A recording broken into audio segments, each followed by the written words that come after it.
ये है semi circle, इसके ऊपर अगर चार्ज Q है, इसके ऊपर अगर चार्ज Q है और चार्ज पॉइंट लेंथ लैम्डा है, इसका रेडियस R है, तो इस पॉइंट पे एक इलेक्ट्रिक फील्ड इंटेंसिटी होता है that E will be equals to K lambda by R। यही था ना, K लैम्डा बाई R। अब देखो रवि बाबू आपका क्वेश्चन क्या है ना कि ये चार्ज Q है और इस रॉड का लेंथ L है, चार्ज Q है, रॉड का लेंथ L है, तो अकॉर्डिंग टू क्वेश्चन अगर आप जाइएगा, तो जहां लैम्डा है वहां आप Q बाई L लिखिए, पहला लाइन। और सर R की जगह क्या लिखे, तो जरा गौर करना, सेमी सर्कल का मतलब हो गया पाई R और पाई R का वैल्यू L है, तो जहां R है वहां L बाई पाई लिखो, बस ये दो काम कर लो। तो तुम्हारे इलेक्ट्रिक फील्ड का इक्वेशन हुआ कि लैम्डा की जगह पे Q बाई L और R के जगह पे L by pi. So your answer should be K Q pi divided by L square. This is your answer. समझे जी? कहाँ गया, समझ में आया? Yes sir. तो तुमको ये बता दिया गया था, तुमको लैम्डा लिखना था, रेडियस निकाल के इसमें रख लेना था, हो गया आंसर। समझा? Yes sir. अच्छा, क्या हम लोग स्ट्रेट वायर का इलेक्ट्रिक फील्ड इंटेंसिटी निकाले थे? इलेक्ट्रिक फील्ड x में था K lambda by D sine phi 1 plus sine phi 2 और परपेंडिकुलर था K lambda by D cos phi 1 minus cos phi 2, यही था ना? Yes sir. हम लोग उसका स्पेशल केस तो नहीं ना पढ़े थे? No sir. हाँ, तो आज पढ़ेंगे ना, तो जो अगला क्वेश्चन है आपका वो उसमें बन जाएगा। Okay okay sir. चलिए, और भी है कुछ, हम देख लेते हैं, सब एक एक करके आपको बता देते हैं। अगला सुनिएगा। A particle of mass m and charge q is thrown at a speed of u against a uniform electric field E. How much distance will it travel before coming to momentarily rest? चलो देखो ये अगला question 47। सब कुछ देखना, एकदम आसान, एकदम लॉजिकल। मान ले जैसे इस डायरेक्शन में एक इलेक्ट्रिक फील्ड है, इस डायरेक्शन में एक इलेक्ट्रिक फील्ड है और आप किसी एक चार्ज पार्टिकल को राइट की तरफ एक वेलोसिटी u से फेंकते हैं। चार्ज है q, मास है m। तो जरा बताओ जरा इसका स्पीड आगे बढ़ेगा या घटेगा? घटेगा सर। घटेगा। तो इस पे फोर्स किधर लग रहा है? इस पे इलेक्ट्रिक फोर्स लग रहा है लेफ्ट की तरफ। Yes sir. तो जो हम लोगों का इलेक्ट्रिक फोर्स है वो है QE, इसकी वजह से जो एक्सेलरेशन है वो है QE बाई m। लेकिन हम पूछ रहे हैं ये एक्सेलरेशन है या डिसलेरेशन है? डिसलेरेशन सर। ये डिसलेरेशन है, मतलब स्पीड घटने वाला है। अब देखो इनिशियल वेलोसिटी u लिखा है, बोला है फाइनली ये 0 आना चाहिए और इसमें कितना समय लगेगा, यही पूछा है ना? नहीं, डिस्टेंस पूछा है, टाइम नहीं पूछा है। उसकी जगह पूछा है कि किस पोजीशन पे जाके रेस्ट में आ जाएगा। तो क्या ऐसा इक्वेशन आप नहीं पढ़े हैं? v square is equal to u square plus 2s। v के जगह 0, यहाँ u रह गया, 2 एक्सेलरेशन के जगह पे माइनस लगा दीजिए क्योंकि डिसलेरेशन है, माइनस QE बाई m और सॉल्व करके s निकाल लीजिए, हो जाएगा। Yes sir. तो बनाना है सर, ये सब कुछ हार्ड नहीं है कि मेरे तक पहुंचना चाहिए। एक और क्वेश्चन है 48 में।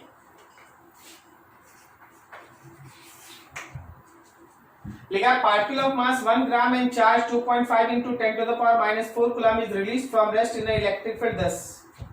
देखो मास है 1 ग्राम 10 to the power minus 3 kg, जो उसका चार्ज है वो है 2.5 into 10 to the power minus 4 coulomb, और जिस इलेक्ट्रिक फील्ड में आप रिलीज कर रहे हैं वो है 1.2 into 10 to the power 4 Newton पर कूलम।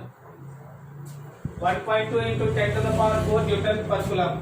अब बोला गया है कि यहाँ दो फोर्स निकालिए, एक इलेक्ट्रिक फोर्स और दूसरा फोर्स ऑफ ग्रेविटी, और उसमें कंपेयर करके बताइए कि कौन बड़ा कौन छोटा। तो देखो इलेक्ट्रिक फोर्स अगर आप निकालेंगे तो क्यू ही करेंगे, तो जस्ट क्यू और ई का multiply 2.5 into 10 to the power -4 multiplied with 1.2 into 10 to the power 4, तो ये तो दोनों कट गया, इससे इसको मल्टीप्लाई कर दे भाई, क्या ये 3 आ गया, 3 न्यूटन। ये इलेक्ट्रिक फोर्स है, समझ रहा जी। और ग्रेविटी का मतलब हो गया mg, मास है 10 टू द पावर -3 और g मान ले 10 ही ले लेते हैं, तो यहाँ 10 टू द पावर -2 न्यूटन। बोलो कौन बड़ा है कौन छोटा? Force of electrostatic force, sir. Electrostatic force is much greater than gravity. So अगर हमको नेग्लेक्ट करना पड़ेगा तो ग्रेविटी को नेग्लेक्ट कर देंगे। Yes, sir. तो मतलब ये है कि ठीक है mg भी काम कर रहा है, qe भी काम कर रहा है, लेकिन काम आपको केवल इलेक्ट्रिक फोर्स का लेना है, mg का नहीं लेना, क्योंकि mg इतना छोटा होगा कि आप उसको प्रैक्टिकली नेग्लेक्ट कर सकते हैं। क्या ये लॉजिक समझ में आया? Yes, sir. ठीक है, तो अब क्वेश्चन आगे सुनना। लिखा है how long will it take for a particle to travel a distance of 40 centimetre. अब तुम बस ये मानो कि तुम्हारे पास इलेक्ट्रिक फोर्स है QE, मतलब अब यहां से एक्सेलरेशन निकल जाएगा QE by m। Yes, sir. Acceleration हो गया इनिशियल वेलोसिटी 0 है, एक्सेलरेशन हो गया इनिशियल वेलोसिटी 0 है। अब तुमसे ये बोला गया how long will it take for a particle to travel a distance of 40 centimetre. 40 centimetre travel करने में समय कितना लगेगा? कौन सा इक्वेशन यूज करेगा बोलो? Sir, V is equal to U plus 80. ना, S equals to UT plus half at square. यार U वाला टर्म 0 है, एक्सेलरेशन मालूम है, टाइम निकालना है, S दिया है 40 सेंटीमीटर। उसमें सर क्वाड्रेटिक उसमें बन जाएगा। अरे क्वाड्रेटिक बन जाएगा कि रूट आ जाएगा? हाँ सर, रूट। तो रूट नहीं निकालने जानता है? यस सर, निकल जाएगा, लेकिन V is equal to U plus 80 से भी तो निकाल सकते हैं ना सर। अच्छा, कैसे निकालेगा थोड़ा बता दो। सर A मालूम है तो V नहीं पता है, ठीक है सर, उसी से निकाल।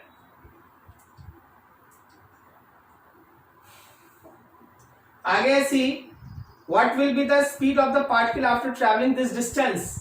40 सेंटीमीटर ट्रैवल करने के बाद स्पीड कितना होगा? तो अब ये कैसे निकलेगा, कौन सा equation? Sir V is equal to U plus 80 से।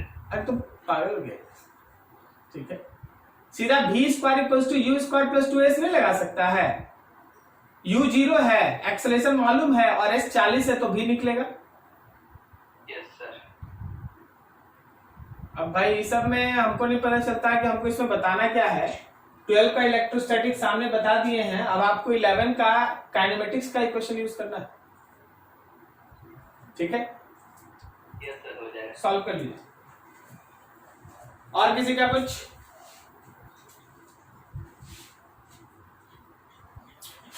देखो आगे बढ़ते हैं, लास्ट जहां तक पढ़े थे वहां से आगे बढ़ते हैं। लास्ट टाइम में पढ़े थे किसी एक स्ट्रेट वायर का, straight long current carrying charge carrying conductor का अगर हम लोग इलेक्ट्रिक फील्ड निकालते हैं तो उसका जनरल इक्वेशन निकाले थे। अब वहीं से देखिए आज important points.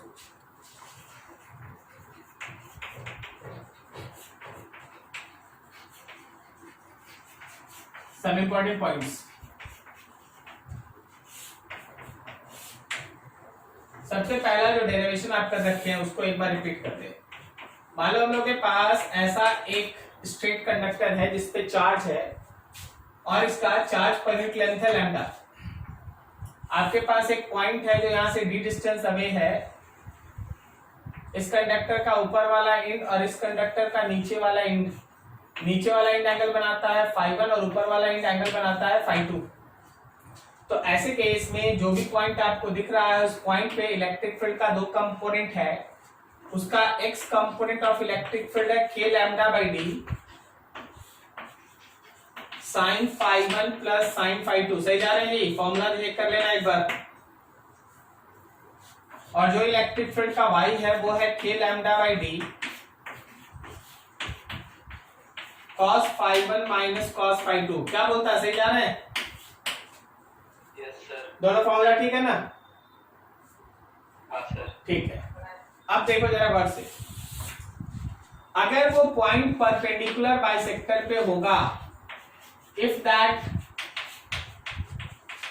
Point is on perpendicular bisector,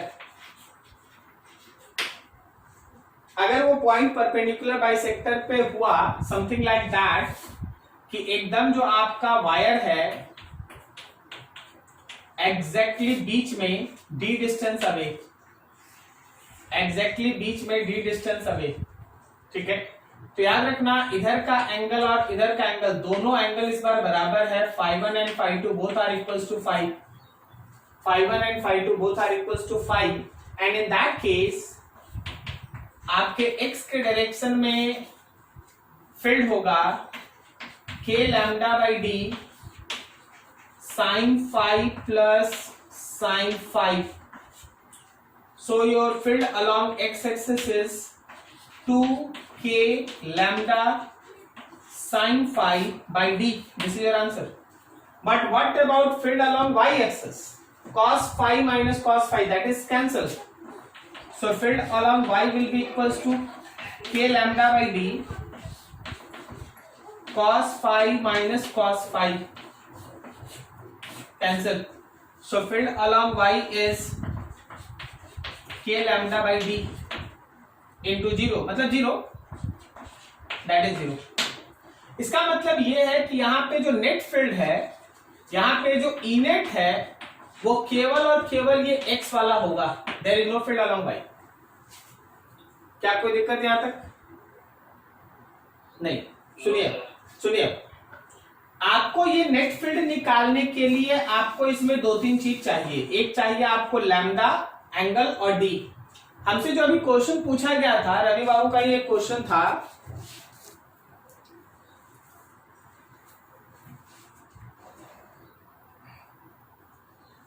एक क्वेश्चन था हमारे पास ऐसे 41. देखिएगा आपका एग्जाम्पल की तरह एक क्वेश्चन है 41 आपके एचसीवी का है. पूछा गया, देखिए, a 10 centimeter long rod carries a charge of plus 50 microcoulomb distributed uniformly along its path. एक 10 सेंटीमीटर का लॉन्ग रॉड है, ठीक है, इसका पूरा लेंथ दिया हुआ 10 सेंटीमीटर और इस पे जो टोटल चार्ज है वो भी दिया हुआ है, Q भी दिया हुआ है. वो चार्ज भी आपको दे दिया है 50 माइक्रोकूलम. तो क्या इन दोनों से लैम्डा मिल जाएगा? Yes sir. आगे सुनो, लिखा है find the magnitude of electric field at A point 10 centimetre from both the ends. इस एंड से भी 10 सेंटीमीटर दूर और इस एंड से भी 10 सेंटीमीटर दूर, तब तो वो परपेंडिकुलर बाइसेक्टर ही ना रहा. Yes sir. इस एंड से भी 10 सेंटीमीटर और इस एंड से भी 10 सेंटीमीटर, मतलब ये भी 10 सेंटीमीटर है, ये भी 10 सेंटीमीटर और ये रॉड भी 10 सेंटीमीटर का है. तो क्या बोलता है, ये आधा 5 सेंटीमीटर हुआ. अगर आधा 5 सेंटीमीटर हुआ तो ये एंगल निकलेगा. क्या लिखेगा यहां से? Sine phi is equals to 5/10. Yes sir. Sine phi मिला, बच गया डी. डी निकालना है. इस राइट एंगल ट्रायंगल पे देखो, राइट एंगल ट्रायंगल पे ध्यान दो. ये 10 सेंटीमीटर का है, ये 5 सेंटीमीटर का है, ये है तुम्हारा डी. तो क्या ये डी होगा अंडर रूट 10 का स्क्वायर माइनस 5 का स्क्वायर. ये डी हो गया. तो एक एक करके तीनों, पहले तो लैम्डा आप निकाल लिए Q/L करके, लैम्डा मिल गया Q/L. साइन फाई यहां रहा, डी तुम्हारा यहां रहा. तीनों वैल्यू उठा के इसमें रख दो, तुम्हारा आंसर. समझ में आया? Yes sir. तो ये तुम्हारा क्वेश्चन था, यहां तक हुआ. नोट करो यहां तक, फिर एक दो और पॉइंट उसको भी बता देते.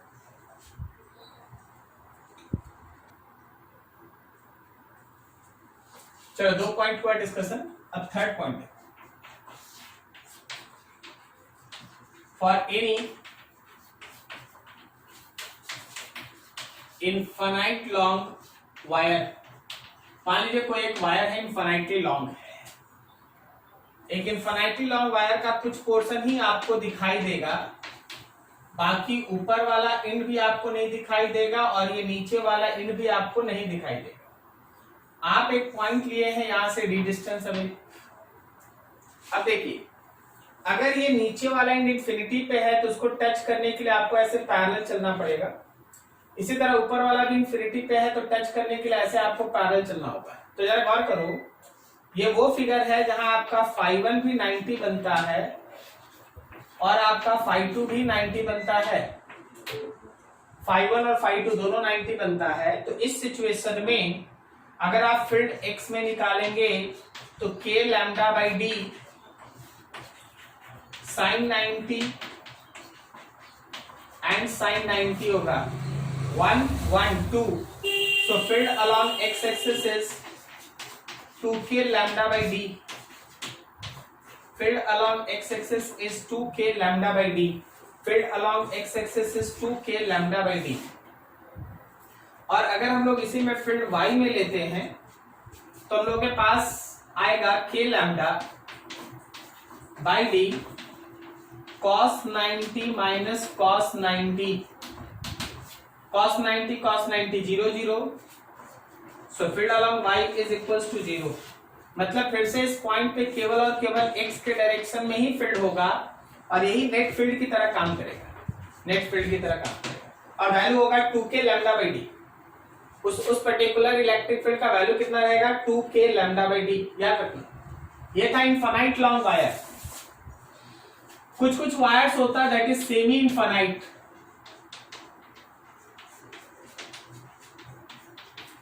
सेमी इनफाइनाइट वायर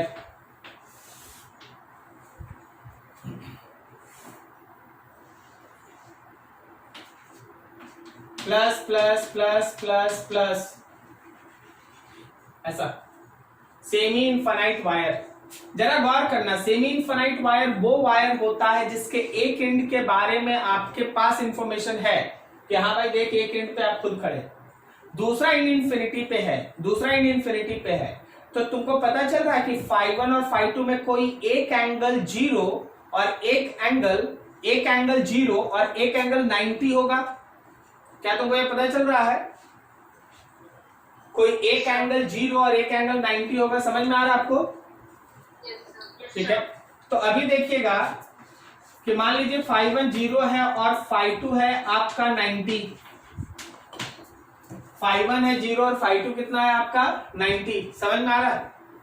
तो इस सिचुएशन में आपका फील्ड अलोंग x होगा k lambda by D sine 90 minus sine plus sine 0। अभी हमारा फील्ड हो गया अलोंग x में k lambda by D. Similarly field जो y में भी आप निकालेंगे ना वो होगा k lambda by D cos 90 minus cos 0। तो cos 90 अच्छा सॉरी फाई 1 0 है ना। चल भाई देख लेना, कोई यहाँ तो कोई इशू नहीं, प्लस था यहाँ पे हम कर देते हैं 0 है या 90। तो क्या ये वैल्यू हो गया हम लोग का k लैम्डा बाई डी। मतलब दोनों है इस बार k lambda by D. x में भी फील्ड है k लैम्डा बाई डी और यहाँ पे y में भी फील्ड है हम लोगों का पास k lambda by D. x में भी फील्ड है k लैम्डा बाई डी और y में भी हम लोग का फील्ड है k lambda by D. Clear हो रहा? समझ में आ रहा है? अभी इसको फिगर वाइज देख लो यार। ये प्लस प्लस है तो यहाँ पे फील्ड जो होगा वो x में इधर होगा और y का फील्ड ऊपर नहीं होगा क्योंकि ऊपर प्लस है ना तो नीचे धकेलेगा, y का फील्ड नीचे होगा। तो अगर आप यहाँ पे नेट फील्ड निकालने का कोशिश कीजिएगा तो ये आपका नेट फील्ड होगा। अगर आप यहाँ पे नेट फील्ड निकालने का कोशिश कीजिएगा तो ये आपका नेट फील्ड होगा। ठीक है, समथिंग लाइक दिस, ये तरीका। क्या आपको समझ में आ रहा है क्या हो रहा है? कोई बता सकता है यहाँ पे नेट फील्ड कितना होगा? कोई क्या यहाँ बता सकता है कि यहाँ पे नेट फील्ड क्या होगा? क्या ये net field √2 times of k lambda by D होगा? 90 हो गया दोनों। ठीक है, चलो ये नोट करो इतना फटाफट।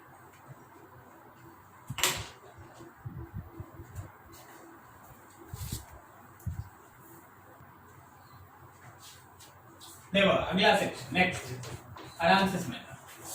Concept of electric potential.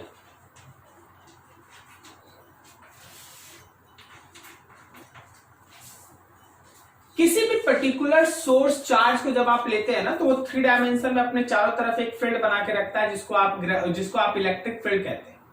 आप याद कीजिए 2 क्लास पहले का डिस्कशन कि इलेक्ट्रिक फील्ड का स्ट्रेंथ अलग अलग पॉइंट पे अलग अलग होता है, और इलेक्ट्रिक फील्ड के स्ट्रेंथ को पता करने का तरीका है इलेक्ट्रिक फील्ड इंटेंसिटी, जो जस्ट हम लोग अभी खत्म किए। और दूसरा कॉन्सेप्ट होता है इलेक्ट्रिक पोटेंशियल। इलेक्ट्रिक पोटेंशियल एक स्केलर क्वांटिटी है।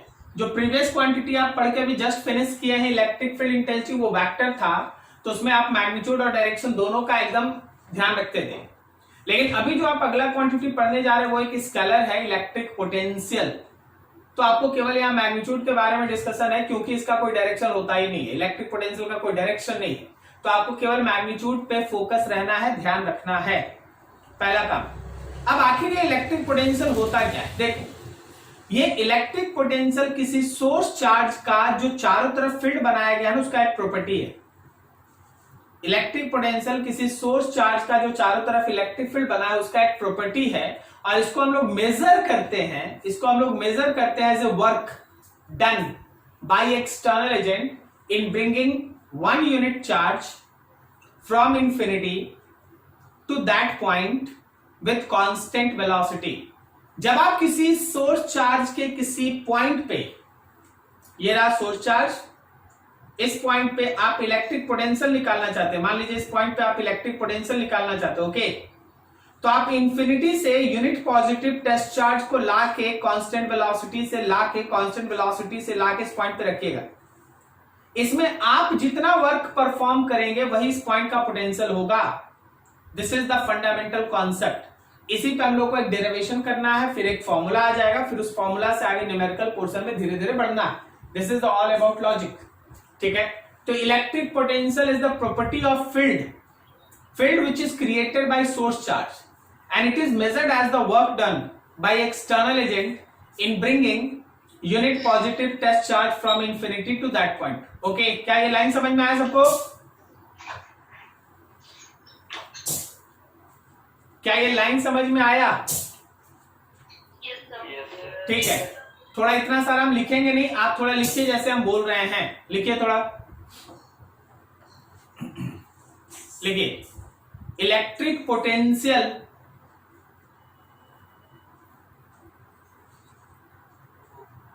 is the property of electric field. Electric potential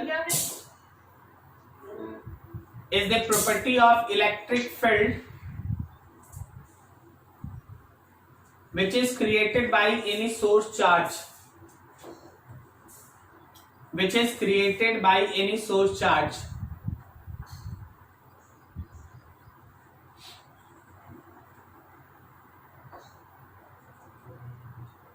and it is equals to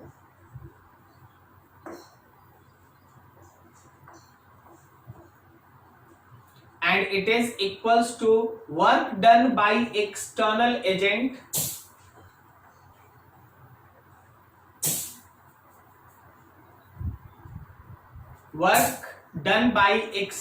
agent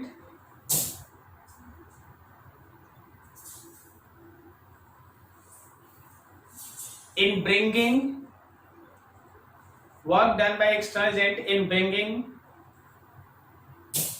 unit positive test charge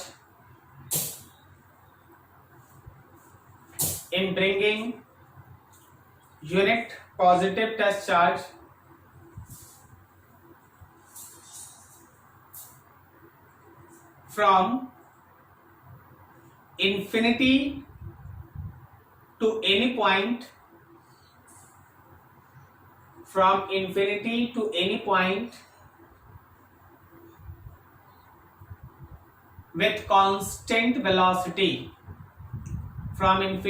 to any point with constant velocity, infinity to any point with constant velocity.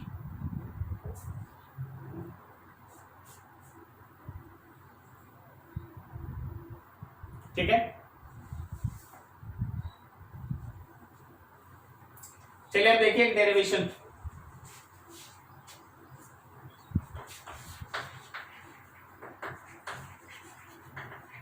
Derivation of electric potential at any point of point source charge. कोई एक point source charge है, उसके कारण किसी point पे electric potential का derivation. गौर से देखो और समझो। मान लो ये है हम लोग के पास एक सोर्स चार्ज और आप चाहते हैं यहां से r डिस्टेंस अवे इस पॉइंट पे इलेक्ट्रिक पोटेंशियल निकालना। ये आपका कॉन्सेप्ट है कि हाँ यहाँ इलेक्ट्रिक पोटेंशियल चाहिए। तो आपको जो थ्योरी, आपको जो कॉन्सेप्ट दिया गया वो ये है कि यहां से इंफिनिटी से किसी यूनिट चार्ज को लाना होगा कांस्टेंट वेलोसिटी से, और ला के यहां रखना होगा। इंफिनिटी से यूनिट चार्ज को ला के यहां रखने में जितना आप वर्क करेंगे वही उस पॉइंट का पोटेंशियल होगा। दिस इज द थ्योरी जो विच इज जस्ट रिटन, जो भी हम लोग लिखे भी। मान लो किसी इंस्टेंट पे, at any instant let unit positive test charge is at p dash comma x distance from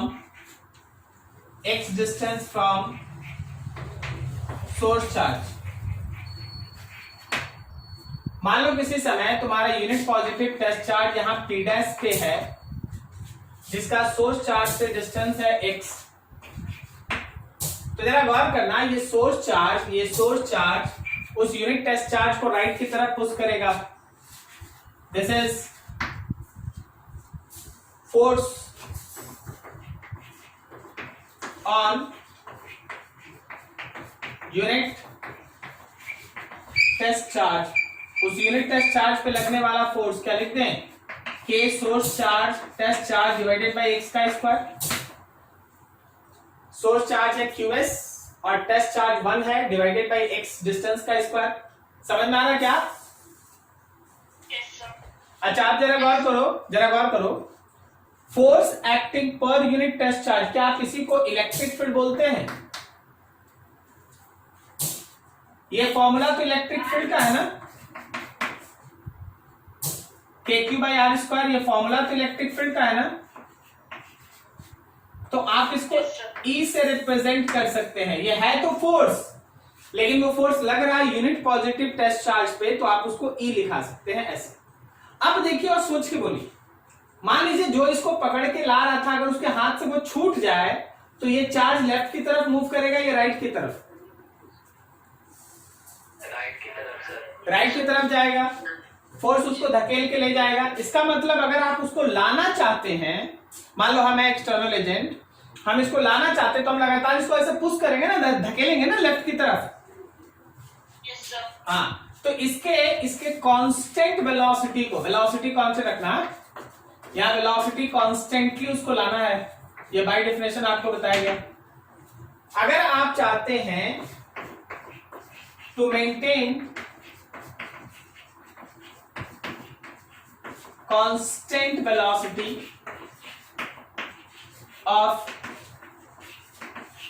test charge, आप अगर ये चाहते हैं कि आप टेस्ट चार्ज का वेलोसिटी कॉन्स्टेंटली मेंटेन रखें, तो जो फोर्स ऑफ एक्सटर्नल एजेंट आपको चाहिए उसका मैग्नीट्यूड तो इलेक्ट्रिक फोर्स के बराबर हो, लेकिन साइन अपोजिट हो। मतलब ये -KQ/x² हो। क्या समझा? ये क्या वो एक्सटर्नल एजेंट का फोर्स इधर लगेगा,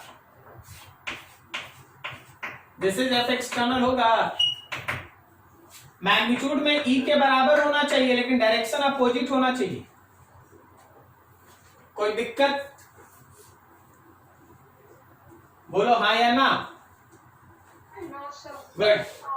अगर कोई प्रॉब्लम हो तो बोलते जाइएगा, ठीक है? ऐसे थोड़ा लगता है कि पता नहीं समझ रहे या नहीं समझ रहे, रिस्पॉन्स करते रहिएगा, ठीक है? अब देखो, इस पूरे थीम में जो तुमको थ्योरी बताया गया वो क्या था कि पोटेंशियल निकालने का मतलब है वर्क निकालना। पोटेंशियल निकालने का मतलब है वर्क निकालना। तो आप फोर्स निकाल चुके हैं जो x का फंक्शन है, और अगर फोर्स x का फंक्शन है और आपको वर्क निकालना है तो आप एक वर्ड बोलिए, किसको यूज करेंगे? इंटीग्रेशन, कैलकुलस, सही है ना? कैलकुलस से हमको वर्क निकालना पड़ेगा। टू फाइंड वर्क डन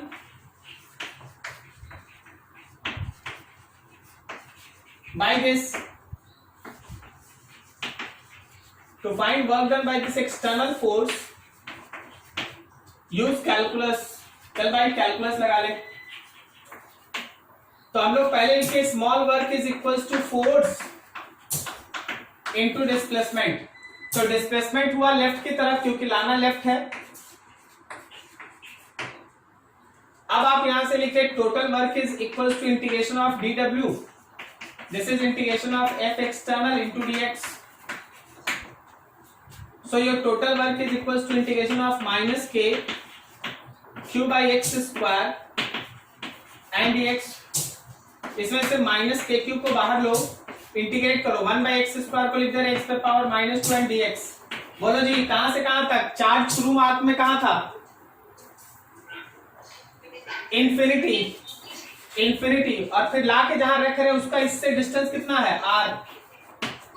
तो इंफिनिटी से r तक। So it is equals to minus K Q, x पे पावर -1 by -1 इंफिनिटी से लेके r तक। देखो ये माइनस और ये माइनस कैंसिल, तो मेरे पास वर्क आया है के Q 1 by r minus 1 by infinity. देखो ये माइनस और ये माइनस कैंसिल, तो r पे पावर -1, इंफिनिटी पे पावर -1, ये लिख दिए।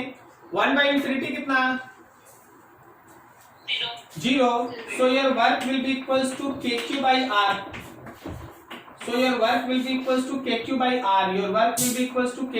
r। क्लियर है? And this work will be equals to potential। so potential को v से दिखाते हैं, and the formula of potential is kq by r। चलिए यहां तक आप नोट कीजिए, फिर अब इसमें आगे न्यूमेरिकल सेक्शन बढ़ेंगे। अच्छे से ध्यान रखना, डेरिवेशन इंपॉर्टेंट है, कभी कभी स्कूल में आ जाता है, तो कहीं भी अगर डाउट होगा तो प्लीज पूछ लीजिएगा। नोट कीजिए बढ़िया से फटाक से।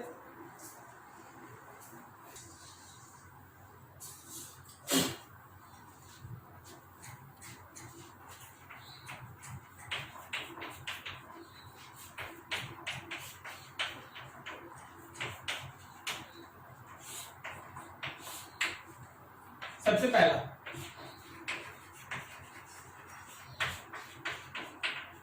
For any point source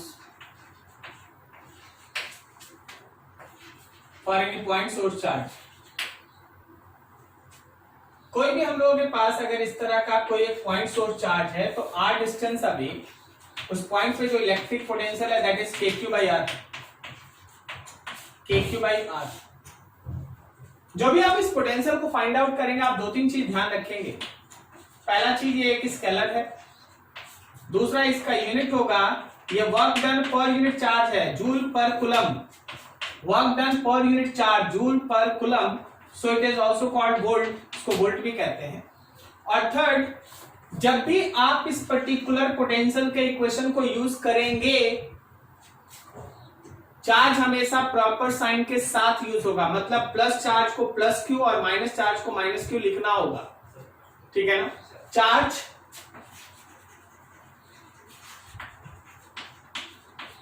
must be used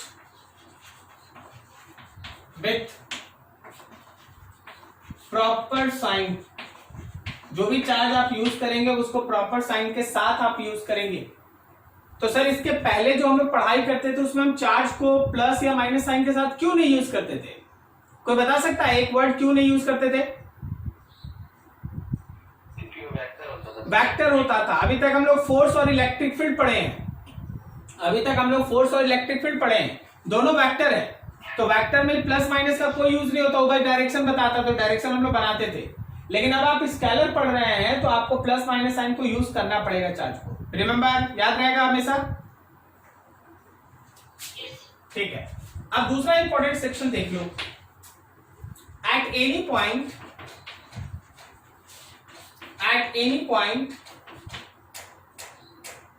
if number of charges are present,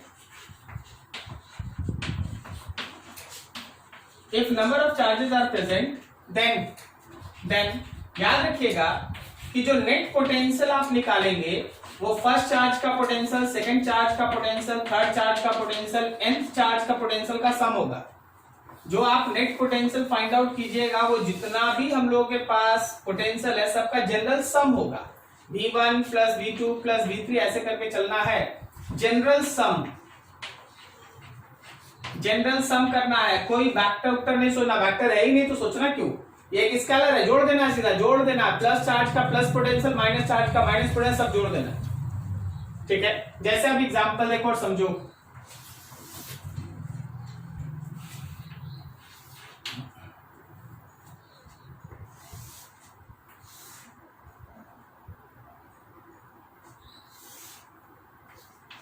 x axis, Y axis और ये जेड एक्सिस, यहाँ पे एक चार्ज है Q, यहाँ पे एक चार्ज है Q, यहाँ भी एक चार्ज है Q, यहाँ भी एक चार्ज है Q, यहाँ भी एक चार्ज है Q, यहाँ भी एक चार्ज Q और सबका डिस्टेंस है L, ऑरिजिन से सबका डिस्टेंस है L।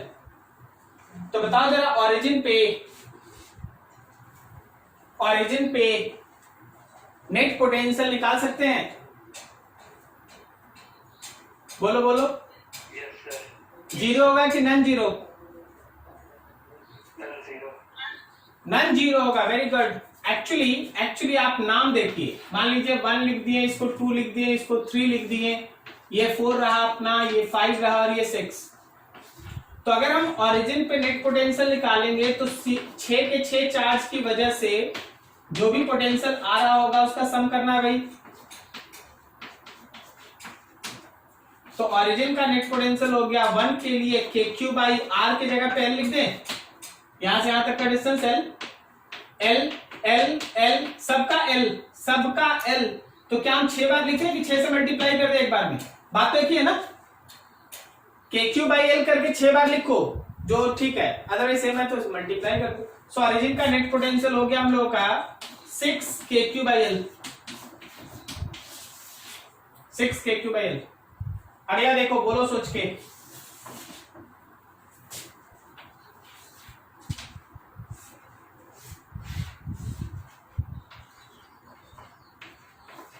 इन चारों जगह पे चार्ज ऐसा Q Q Q, ये रहा सेंटर, ठीक है। सोच के बताना सेंटर पे इलेक्ट्रिक फील्ड इंटेंसिटी कितना, जीरो की non zero? Zero, very good. कारण क्या है? वेक्टर सम ना,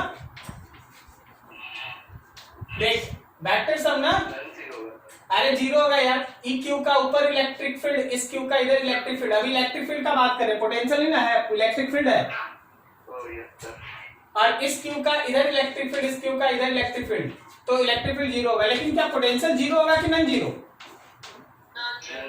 नॉन जीरो होगा। निकाल लेंगे ना आराम से, कोई दिक्कत तो है नहीं, जब जरूरत पड़ेगा तो निकाल लेंगे। अभी दूसरा देख,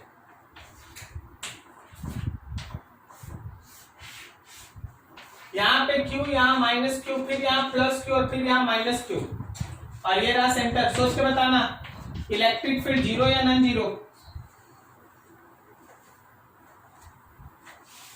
दो को प्लस Q है, दो को माइनस Q है डायगोनल में, इलेक्ट्रिक फील्ड जीरो या नॉन जीरो? अरे कितना सोचता है, E प्लस का इधर, E प्लस का इधर कैंसिल, E माइनस का उधर, ये माइनस का इधर, फिर कैंसिल। पोटेंशियल बोलो जीरो या नॉन जीरो? जीरो। दो गो का प्लस Q तो दो गो का minus Q, so it is also zero. कोई दिक्कत नहीं ना? ठीक है, एक और देखो, एक दो और फिगर देखो, दो और फिगर देखो। थर्ड देखिए, थोड़ा बता दीजिएगा, जगह कम है, एक बार में बता दीजिएगा। क्यू क्यू क्यू, 3 क्यू और एक माइनस क्यू, और ये रहा सेंटर। बता इलेक्ट्रिक फील्ड जीरो या non zero? Non zero, very good. Potential zero या non zero? Non zero.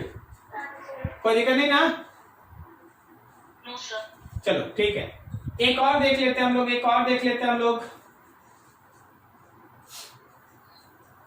Fourth,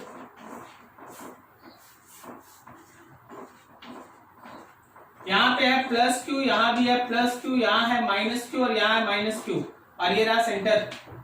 बताओ इलेक्ट्रिक फील्ड जीरो या non zero?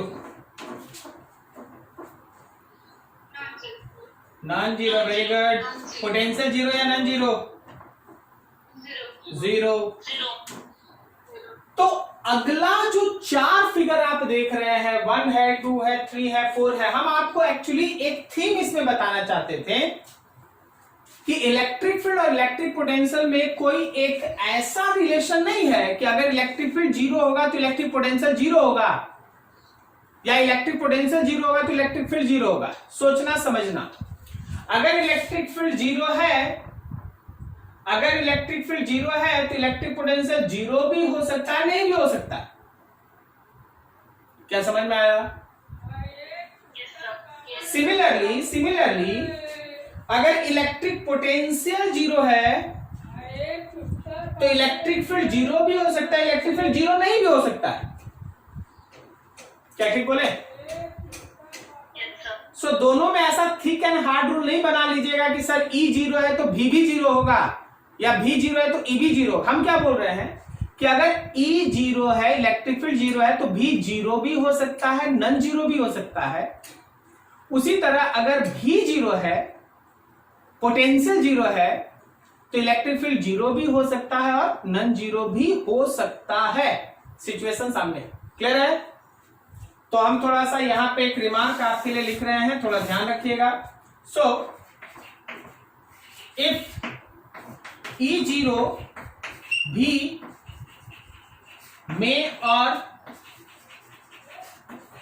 may not be zero. Similarly, if B0, E may or may not be zero. Zero हो भी सकता है, नहीं भी हो सकता है। क्लियर है? चलो नोट करो फटाफट, बढ़िया बढ़िया पॉइंट है सब, ध्यान से, कहीं डाउट है फिर पूछ लेना।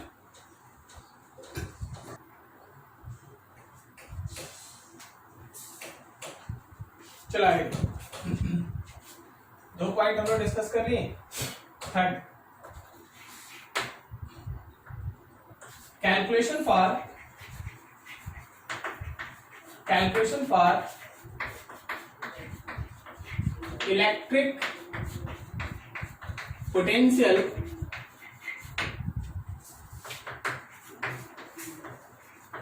in case of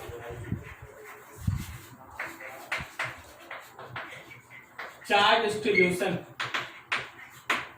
Calculation of electric potential in case of charge distribution. अगर चार्ज का डिस्ट्रीब्यूशन है तो हम लोग इलेक्ट्रिक पोटेंशियल कैसे फाइंड आउट करेंगे? Again you have to use calculus, जो आप इलेक्ट्रिक फील्ड इंटेंसिटी में किए थे 5 स्टेप, यहां करना पड़ता है 4 स्टेप। यूज कैलकुलस कैसे? तो सबसे पहला चीज, फाइंड प्रॉपर एलिमेंट्री पार्ट। आप एक प्रॉपर एलिमेंट्री पार्ट कट करें। Find charge of that elementary part. आप उस एलिमेंट्री पार्ट का चार्ज निकालें। Third,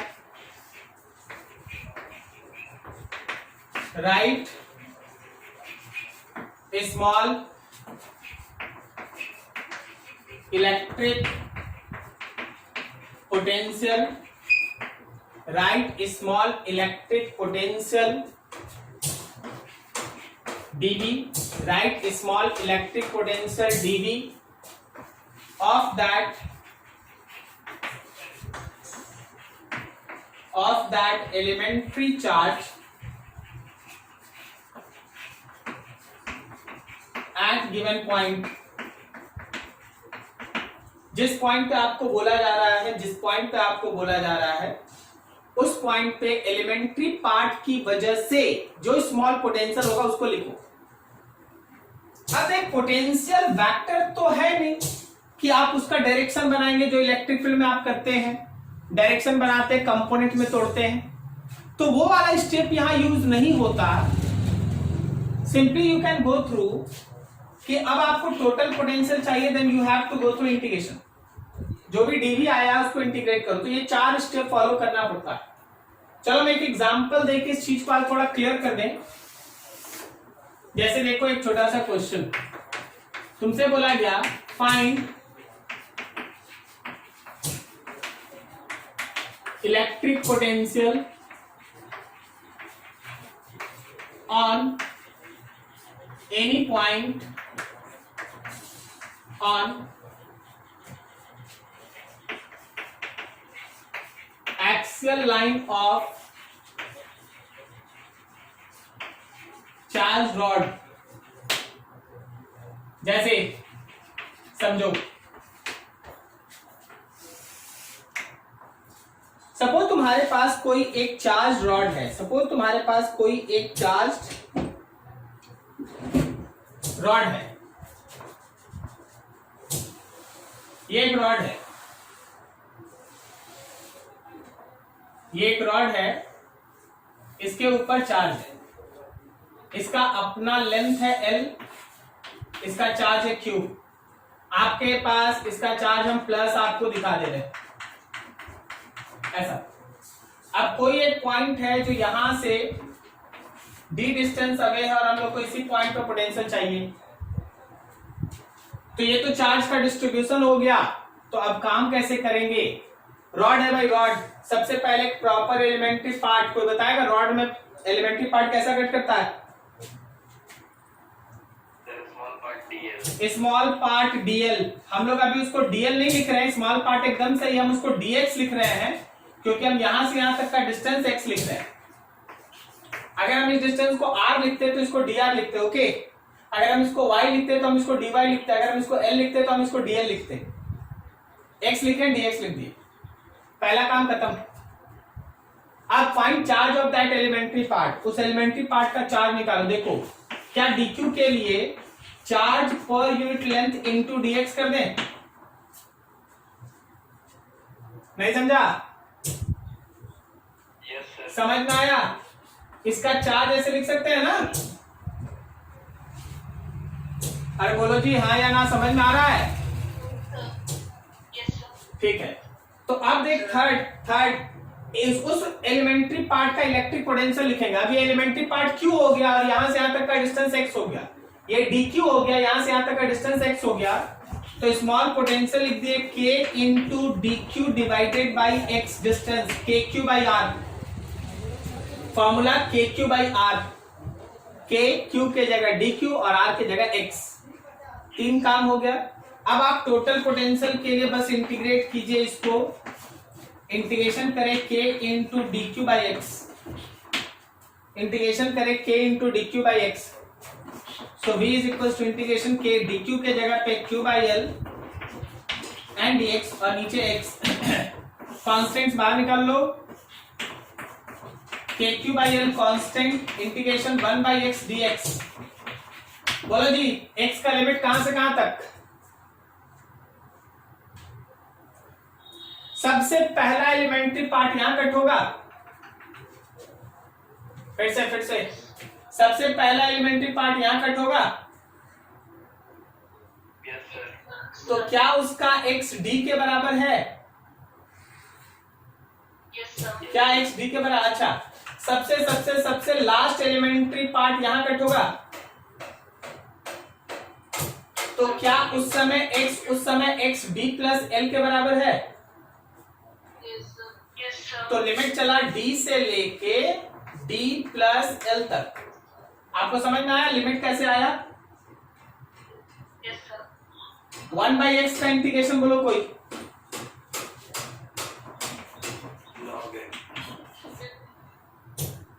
log x ln x और लिमिट है d से लेके d प्लस l तक। तो ये हो गया kq बाई l, एक बार हो गया ln d plus l minus ln d, solve कर दिए kq by l ln d plus l by d, answer. ठीक है, तो ये तरीका है कि जब भी आपको चार्ज डिस्ट्रीब्यूशन के केस में आपको पोटेंशियल निकालना है, अगले दिन जब हम लोग बैठेंगे तो एक दो और निकालेंगे। तो याद रखना, you have to go through these 4 steps, चारों स्टेप यूज करो, आएगा आंसर। क्लियर है? नोट करो बढ़िया से।